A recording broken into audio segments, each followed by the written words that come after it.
même d'essayer de voir comment on peut le vivre, comment on peut l'appliquer.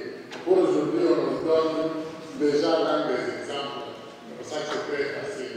La première chose, si nous remarquons, c'est très intéressant, le Seigneur commence à dire, vous êtes le sel de la terre.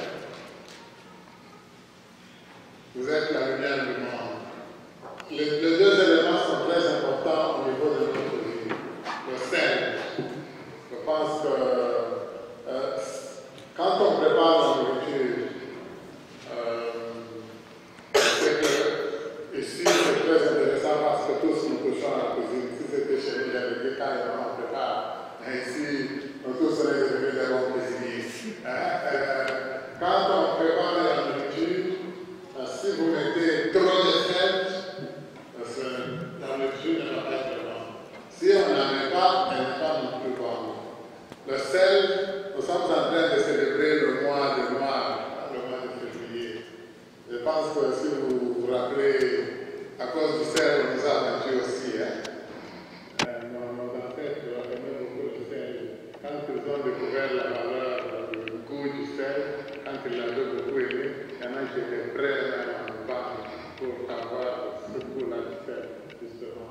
Mais donc au niveau de la nature, au niveau de la vie de tous les jours, le sel a de l'importance, surtout au niveau de la nourriture. Et le Christ il nous dit, vous là, vous êtes le sel. Donc un peu comme le sel le fait pour la nourriture, vous devez être ce qu'est le sel pour la nourriture, vous devez goûter bon pour tous les autres membres de la communauté. Alors, je vous pose une question.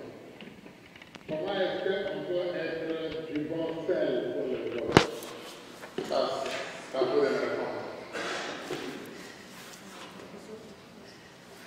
Qu'est-ce qu'on peut faire pour montrer qu'on est du bon sel?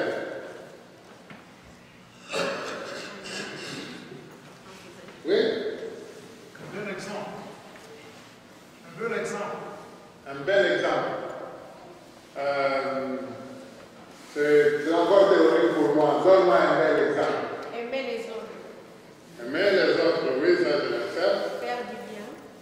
Faire du bien, on pourra y revenir, on le retrouve dans l'évangile aussi.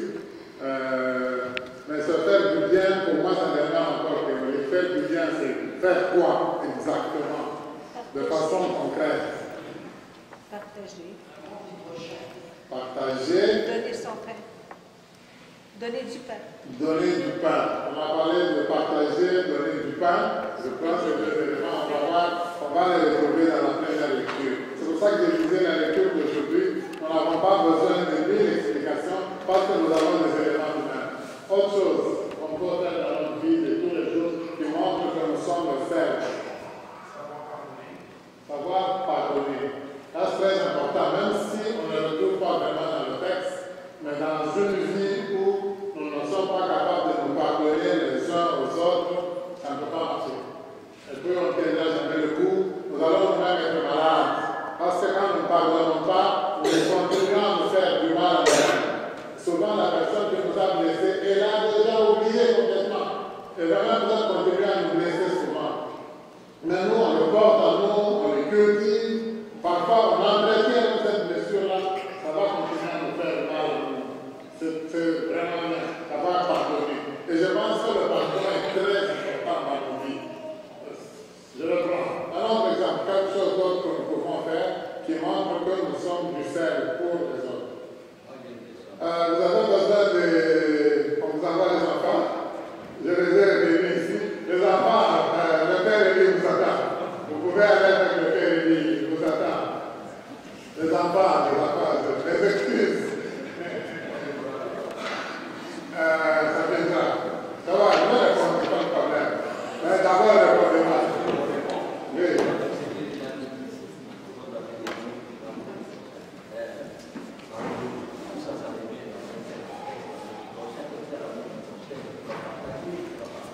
C'est pas mauvais, c'est je suis. Oui, oui. C'est bon. Moi, ce que je veux, c'est très facile de dire j'aime.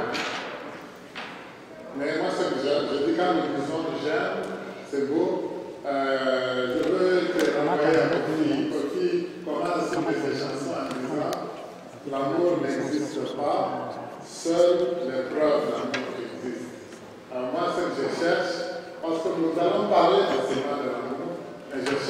ces preuves-là dans nous. Je veux que vous me donniez ces preuves-là dans nous. C'est que tu as raison. Mais parce que malheureusement, souvent, comme chrétiens, nous nous contentons de dire. Mais c'est dans notre vie de tous les jours que nous devons prouver aux autres qu'on les aime. Et on va leur prouver qu'on les aime, mais dans de petits gestes, dans notre attitude de tous les jours. C'est là que nous allons montrer réellement qu'on les aime. Que tu parles de l'amour, tout est reçu dans notre cœur vraiment. Mais si c'est l'amour, cet amour-là, nous devons le remarquer dans notre attitude, dans notre vie de tous les jours. Dans pratiquement tout ce que l'on a pu relever. C'est pour ça que la première lecture est très bonne. Vous voyez, ce qu'on venait de dire avant que j'arrive à la lumière, c'est la même chose. Aussi bien le thème du sel que le thème de la lumière, ça nous dit presque la même chose. Si vous remarquez, on va le prendre avec vous la première lecture. Nous pouvons la prendre à la page 7. Vous voyez, le prophète Isaïe, avant peut-être de regarder dans le premier église, moi je vous demande, c'est quel chapitre du prophète Isaïe? Normalement, je ne devrais même pas vous dire que c'est le prophète Isaïe. Moi, je me suis trompé, mais je vous demande quand même le chapitre. C'est quel chapitre du prophète Isaïe? 58, vous verrez regarder. 58, donc, alors, vous voyez dans ce passage, c'est un texte très bon. On le lit parfois dans la période de l'Avent, parfois il va nous revenir ce texte-là dans la période de Carême, pour montrer l'importance de ce texte. Vous voyez, ça commence directement par partage ton pain avec celui qui a faim. Ça, c'est une preuve d'amour. Si tu es capable de partager. Chez nous, on avait vraiment ce sens-là de solidarité. On avait beaucoup. Quand quelqu'un manquait quelque chose, parfois quand le voisin manque quelque chose, on était capable de leur donner quelque chose. Ici, en général, nous sommes souvent très égoïstes. Ce type de partage-là, ça doit être pas juste au niveau de la nourriture. Combien d'entre nous ici, si vous avez trouvé à un endroit du travail, combien sont capables d'en parler à un autre pour lui dire, écoute là, il y a du travail, on engage les gens, tu peux aller travailler ici. Combien le faisons-nous?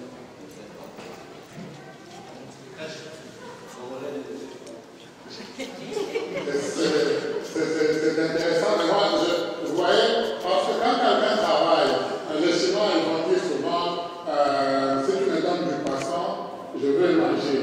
Demain, je reviendrai te demander. Mais si tu m'apprends comment pêcher, je saurai comment le faire, je ne reviendrai pas. Peut-être que moi, je t'apporterai même du poisson ici.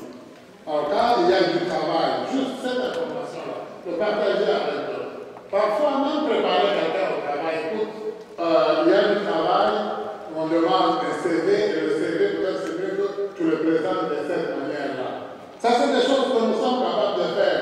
J'aime quand vous me dites les Congolais, mais nous sommes des Congolais, c'est nous qui devons le faire. Nous devons être capables de... C'est très facile de renvoyer la balle vers eux. Qu'est-ce que nous faisons entre nous-mêmes pour être capables de nous entraider, pour donner du pain à ceux qui ont de la difficulté? Parmi nous, nous avons des gens qui sont ici, qui, même ici, ils sont ici au Canada, ils vivent, moi je dirais, encore peut-être pire que ceux qui vivent chez nous, qui ont de la grande difficulté, parce que peut-être nous ne savons pas leur donner la main, ou peut-être parce qu'on ne leur a pas partagé l'information. Et il y a des choses que l'on peut faire entre nous ici, mais parfois on passe comme à moi, ça fait quelques années maintenant que je suis ici. Une chose que j'ai remarquée depuis que je suis là, tous nos compatriotes, comme mon frère Pascal le dit, tous mes compatriotes qui ont commencé un bar, hors de bar, vous allez me dire, mais ça voilà, mais c'est une activité commerciale, je pouvais citer une autre activité, mais j'entends. Tous ceux qui en ont ouvert, ça permet. Et souvent, quand ils l'ont commencé, au début, ça fait du bruit. Après, ils finissent avec des grandes lettres. Et en général, une fois que c'est fermé, le type il quitte même ici, il ne peut plus vivre ici à Ottawa. C'était tout soit ici à Ottawa, soit du côté des Gatineau, dehors. En général, ceux de nos compatriotes. Et si nous regardons bien, il y a des choses, quand on parle, nous sommes ridicules, moi je me dis. Dans la plupart des magasins où on nous vend de la nourriture qu'on appelle exotique, la nourriture africaine, les meilleurs clients, ce sont les Congolais. Les meilleurs clients. Mais nous n'en avons pas nous-mêmes tout cela. Mais dès que l'un de nous commence à vendre, c'est ça. On va commencer à dire mais non, de façon de la même. Quand je m'appelle, à un moment donné, il y en a qui disaient, mais celui-là, son commerce, il progresse. Ce n'est pas la viande qu'il vend. Ce qu'il vend là, c'est la viande de ses enfants. Donc, c'est de la sorcellerie. Alors, on va commencer toutes sortes de théories, juste pour complètement décourager. Hein? Ça, c'est partage comptable. C'est pour ça que j'ai dit le texte d'aujourd'hui, au fond, on avait dit, mais écoutez, le prenant la première lecture, elle nous donne le mérite d'aujourd'hui. Si on remarque que le deuxième élément que l'on nous donne, recueille chez toi les malheureux sans abri. Accueille dans ta maison celui qui n'a pas d'abri. Et si, oui, facilement, on va trouver des logiques, mais parfois, on ne s'attend pas. Moi, ça me fait toujours mal quand je vois un de mes compatriotes qui déambule dehors. On en a parfois.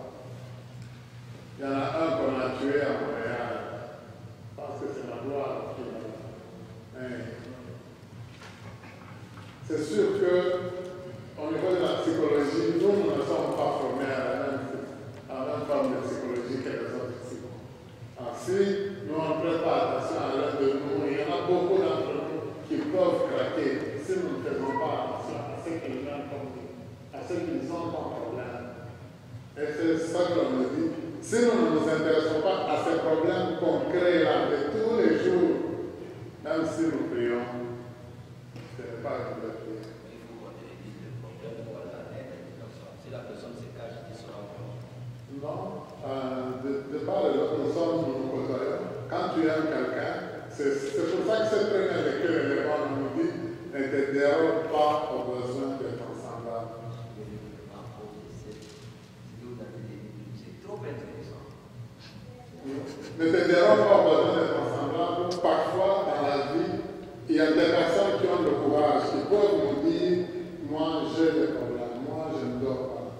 Mais parfois, c'est notre façon à nous d'être avec la personne. Quand moi je la côtoie, quand je la regarde, nous nous connaissons les uns les autres. Si on ne remarque pas qu'un de nous est quelqu'un ici. Parfois, ça peut arriver que quelqu'un ne vient pas prier un bon bout de temps. On sait que ici, dès que nous entrons dans l'église, ici en général, il y a tel qui aime se mettre souvent, deux dans ce temps-là. Si ça fait 2 semaines, 3 semaines, c'est ça que l'on nous dit. Vous avez remarqué cette année au niveau du diocèse d'Ottawa, on nous a donné comme thème accueillons-nous les uns les autres. Mais on insiste dans le sens de l'accueil sur l'attention. Comment tu vas prêter attention à l'autre, comment tu peux remarquer qu'il est présent ou qu'il est absent. Mais si entre nous, on ne prête pas attention les uns aux autres, il y en a qui vont crever. J'allais ajouter un des éléments justement qui nous arrive beaucoup ces derniers temps. Je sais que je peux beau parler moi aussi, je peux être un bon théoricien, mais ça doit nous interpeller. Mais quelque part, nous sommes appelés à faire un effort. Si vous avez remarqué ces derniers temps, nous avons eu trop de mortalité. Beaucoup, trop. Et chaque fois que l'un de nous meurt, nous continuons à nous comporter un peu comme chez nous en Afrique. C'était normal chez nous. Chez nous, quand tu meurs, le cercueil, c'était facile, nous allons couper le bois. On va le fabriquer nous-mêmes, on le fabrique le jour même. Et si ça ne se passe pas comme ça, la terre elle coûte très cher pour le cimetière. Et chaque année, on augmente le prix. Ça vient de ceux qui sont responsables du cimetière, mais parfois c'est le gouvernement même qui fixe le prix. Moi, j'habite un village, dans notre village, on nous a donné, on nous a dit, le prix de l'eau, ça coûtait vraiment moins cher, vous avez exagéré. À un moment donné, ça coûtait à peu près 1 500, non pas question. Vous devez l'amener à peu près 3 000 $. Et ça vient du gouvernement, on reçoit des ordres dans ce sens-là. Bon, alors, maintenant, si l'un de nous meurt, la plupart d'entre nous ne les pensons pas. Mais quand nous sommes à un endroit dans un pays comme celui-ci, c'est pour ça que je le dis, il y en a, Dieu nous a donné l'intelligence, il y en a qui ont maîtrisé des choses, il y en a qui connaissent, par exemple, les informations sur l'assurance. Papa avait parlé malheureusement, mais souvent il nous a beaucoup parlé de ça. En général, il est revenu souvent là-dessus. Mais il y a des choses où on peut s'organiser. Peut-être que celui-là, on ne va pas le prendre pour la raison X, mais l'un de nous peut être capable de le couvrir. Et c'est des choses, je pense que même nous, au niveau de notre communauté, nous devrions être capables de nous organiser pour essayer de dire c'est beau, nous prions ensemble. Mais il y a d'autres choses pratiques qui sont importantes sur la vie de chacun. Si entre nous, on ne peut pas vivre dans le bonheur, notre prière n'en vaut pas la peine.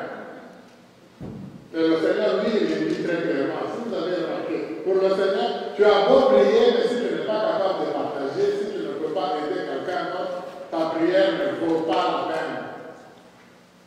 Ça, c'est sur le plan pratique. C'est pour ça que je dis cette première lecture est très bonne.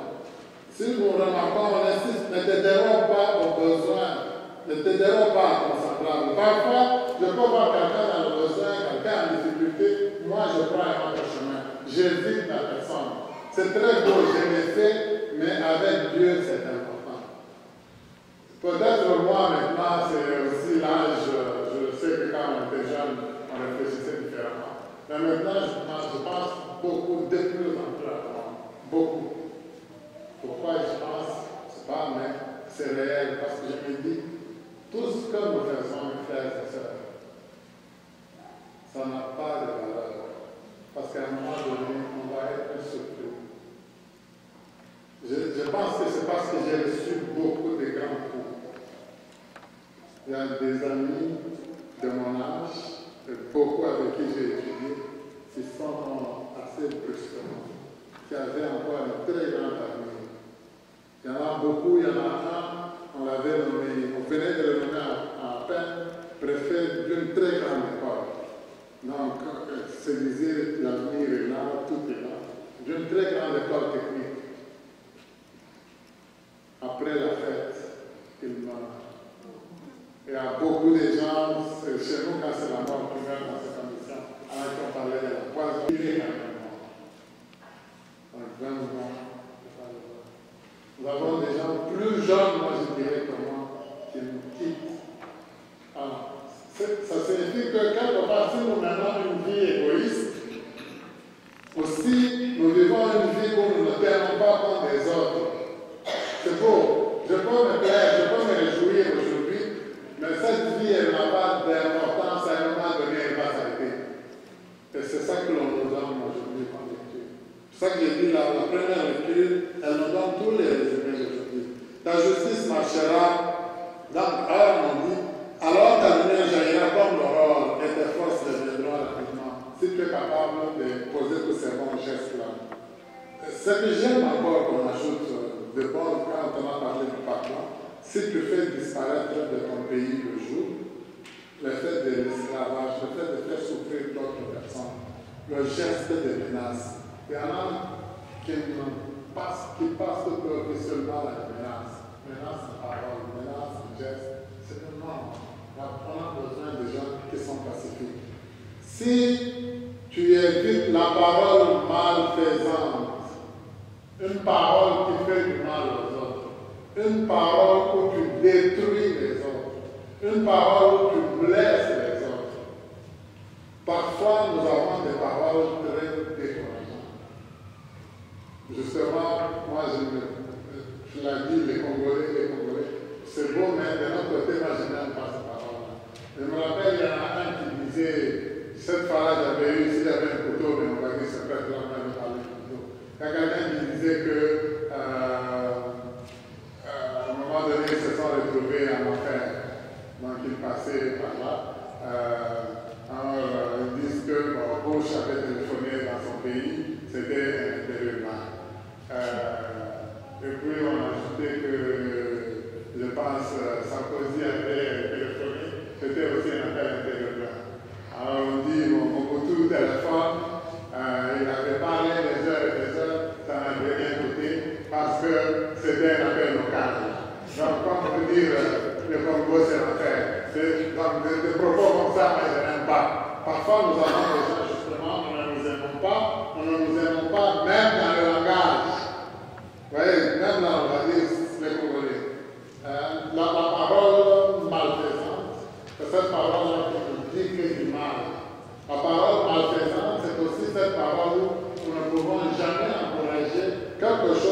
rien fait du bien.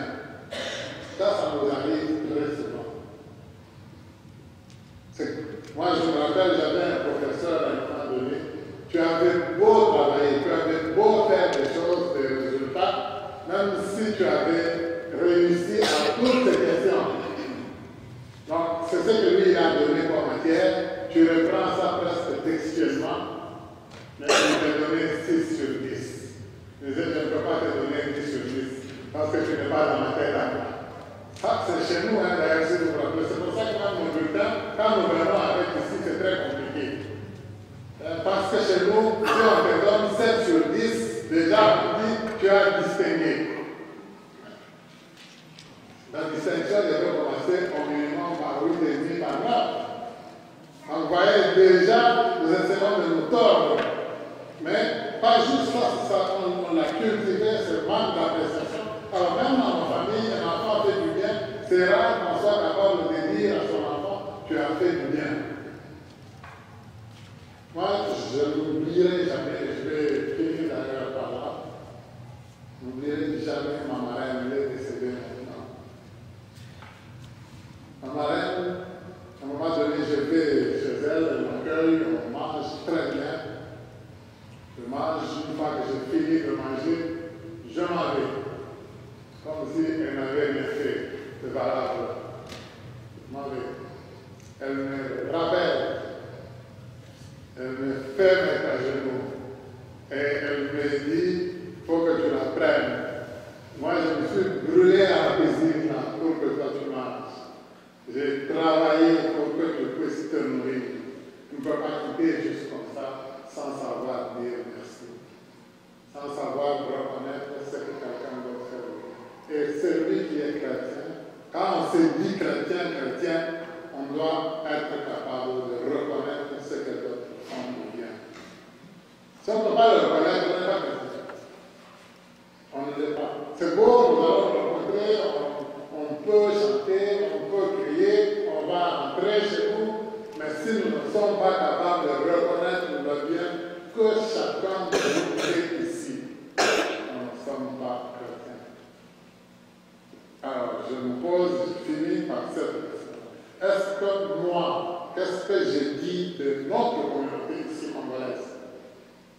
Mes paroles quand je parle. Est-ce que moi je dis que notre communauté avance? Est-ce que je dis que notre communauté c'est une bonne communauté où il fait bon vivre? Chez nous, à un moment donné, à Ambran, parce que c'est là, vous vous rappelez, j'en ai parlé souvent, le clocher allait tomber. C'était grave. On a demandé à la plupart des paroissiens de cotiser, de nous aider à cotiser pour qu'on puisse solidifier le clocher. Il y a des gens qui ont donné de l'argent, je n'en reviens pas. Il y en a même qui ne veulent pas l'église, qui disaient, votre église là, c'est notre patrimoine, nous on y tient. Vous savez qui décourageait mon père?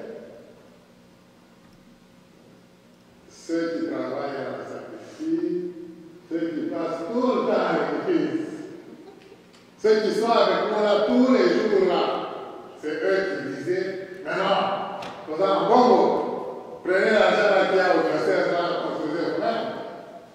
Est-ce que moi j'ai dit la même chose pour notre communauté ici?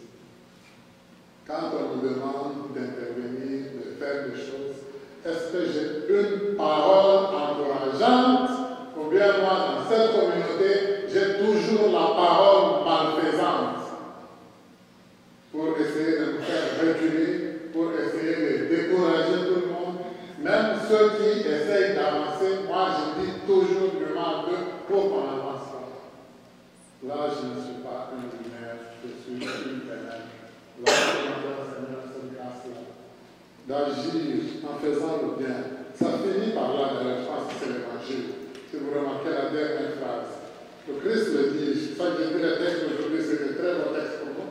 Le Christ il finit avec une très belle parole, il dit,